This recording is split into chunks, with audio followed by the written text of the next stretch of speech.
Thyroid एक आम लेकिन गंभीर रोग है जिसे समय रहते न पहचाना जाए तो इसके असर व्यापक हो सकते हैं। इंस्टीट्यूट ऑफ न्यूरोकलर मेडिसिन एवं एलाइट और नेशनल थायराइड रिसर्च सेंटर के डॉक्टर रमन कुमार मारवा के अनुसार यह समस्या आजकल के बड़ों में 15-20% और बच्चों में 15 से 10% तक पाई जा रही है। महिलाओं में यह पुरुषों की तुलना में 5 गुना ज्यादा होती है।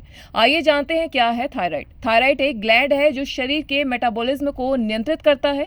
जब शरीर अपनी थायराइड को पहचानना भूल जाता है और एंटीबॉडीज बनाकर उस पर हमला करता है तब यह विकार उत्पन्न होता है। डॉक्टर बताते हैं कि थायराइड कम काम करे तो व्यक्ति को कमजोरी महसूस होती है, वजन कम हो सकता है, आंखें सूज जाती हैं, थकावट रहती है और ठंड ज्यादा लगती है। यह उम्र के साथ और भी बढ़ता है। गांठ बनने पर अल्ट्रासाउंड से जांच कराई जानी चाहिए।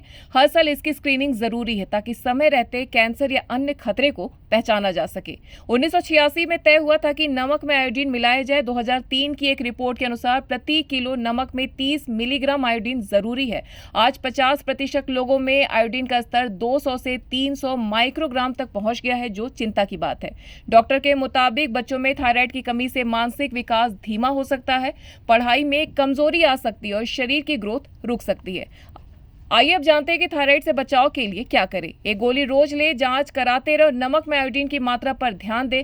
लक्षण न भी हो फिर भी सतर्क रहना जरूरी है क्योंकि कई बार यह सब क्लिनिकली अवस्था में रहता है। क्या है कि थायराइड जो एक ग्लैंड होता है, एंडोक्राइन ग्लैंड होता है, आपके गले में होता है। और थायराइड ग्लैंड की बीमारी जो हिंदुस्तान में और पूरी दुनिया के अंदर लगभग किसी न किसी तरह का बीमारी 10 से 20% लोगों को है। जैसे किसी का थायराइड ज़्यादा काम कर रहा है, किसी का थायराइड कम काम कर रहा है, या किसी को थायराइड का कैंसर हो गया, या किसी का जन्म से थायराइड हुई। तो बीमारियां बहुत सारी हैं थायराइड, ठीक है। अब उसके बाद में एक इम्पोर्टेंट चीज़ जो और आती है कि थायराइड ग्लैंड की हेल्थ के लिए एक माइक्रो एलिमेंट का ज़रूरत होता है, वो होता है आयोडीन। तो अगर कहीं पर आयोडीन की डेफिशिएंसी है, कहीं आयोडीन की एक्सेस हो गई है, तो उसकी वजह से भी प्रॉब्लम है।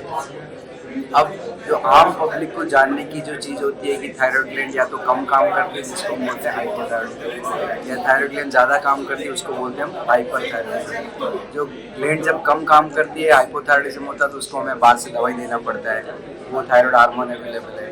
और अगर ज़्यादा काम करती है, उसके लिए एक दवाई देना पड़ता है कि थायराइड हार्मोन का इफेक्ट कम हो जाए उसके लिए।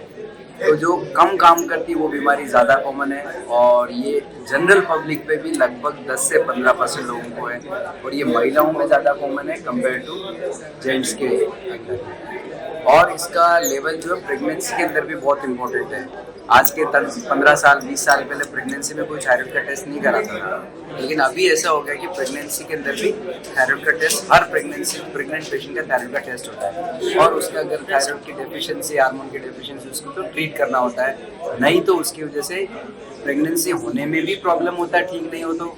और अगर प्रेगनेंसी हो भी जाए तो प्रेगनेंसी लॉस होने का डर रहता है। और अगर सीवियर प्रॉब्लम है तो जो बच्चा होता है उसको भी प्रॉब्लम होता है, जैसे उनका मेंटल डेवलपमेंट ठीक नहीं होगा, या बहुत सारी प्रॉब्लम्स होती है। तो एक थायराइड का बीमारी अगर आप बोलेंगे तो बहुत ही एक पिंडारास बॉक्स है, बहुत बड़ी चीज़ है। उसके बारे में मतलब 2 मिनट 5 मिनट बताना बहुत मुश्किल है, तो मैं इतना ही बताना चाहूँगा आपको कि थायराइड हार्मोन की जो बीमारी काफ़ी कॉमन है। और उसके लिए अगर किसी भी बंदे को कोई सिम्टम्स हो, जैसे उनको वज़न बढ़ रहा है, या फिर उनको ठंड ज़्यादा लग रहा है, या फिर उनको थकान लग रहा है, या उनको काम करने का मन नहीं कर रहा है, या चेहरे पे सूजन आ रही है, तो इसका ये लक्षण है कि थायराइड ग्लैंड कम काम कर रही है। जब थायराइड ग्लैंड कम काम कर रही है तो उसका इलाज है बहुत सिंपल है। कभी कभी हम बोलते हैं कि अगर भगवान को बोलना है कि आपको एक बीमारी देनी है, आपको क्या बीमारी लेनी बताओ, तो मैं बोलूँगा कि हमें थायराइड की डेफिशिएंसी वाली बीमारी दे दो। क्यों? उसका फ़ायदा सबसे अच्छा कि एक तो इलाज में केवल एक गोली खाना है, और गोली में खास बात है भूखे पेट गोली खाना है, और उस गोली का पैसा, एक गोली का पैसा 50 पैसे से 1 रुपये, तो एक दिन का 1 रुपये का दवाई है, और सुबह सुबह उठ के गोली खानी है। तो हाइपोथायराइडिज्म ट्रीटेबल डिजीज़ है। अगर लोग इसका ध्यान नहीं देंगे, टाइम से उसको नहीं देखेंगे, तो फिर प्रॉब्लम आता है, नहीं तो इतना प्रॉब्लम नहीं आता है। मोस्टली सब सीरियस सिचुएशन कब बन जाती है कि जब अगर टाइम पे उसको टेस्ट नहीं करे तो वो सीरियस सिचुएशन बन जाता है, उसमें ज़्यादा प्रॉब्लम है। सर थायराइड को लेकर के ज़्यादातर तो लोगों के दिमाग में अगर हम कहें तो मोटापे को लेकर के तो जरूर है, जैसे अगर एक्चुअली मोटापा को लेकर के पर मैं आपको फिर से एक बार रेक्टिफाई भी करना चाहता हूँ, ऐसा नहीं होता कि थायराइड की डेफिशिएंसी होगी तो बहुत मोटे हो जाएंगे।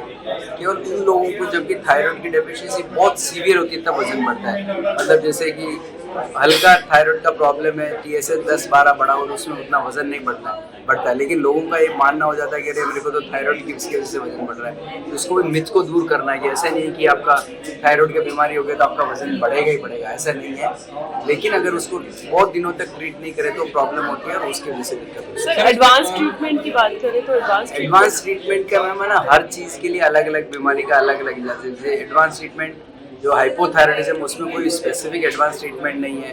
थायराइड हार्मोन का एक गोली होता है वो खाना होता है। एक नया आया है कि पहले L-थायरोक्सिन देते थे, अभी एक दूसरा हार्मोन है इसको T3 बोलते हैं, वो भी देते हैं। कुछ लोगों का रेस्पॉन्स नहीं आता है।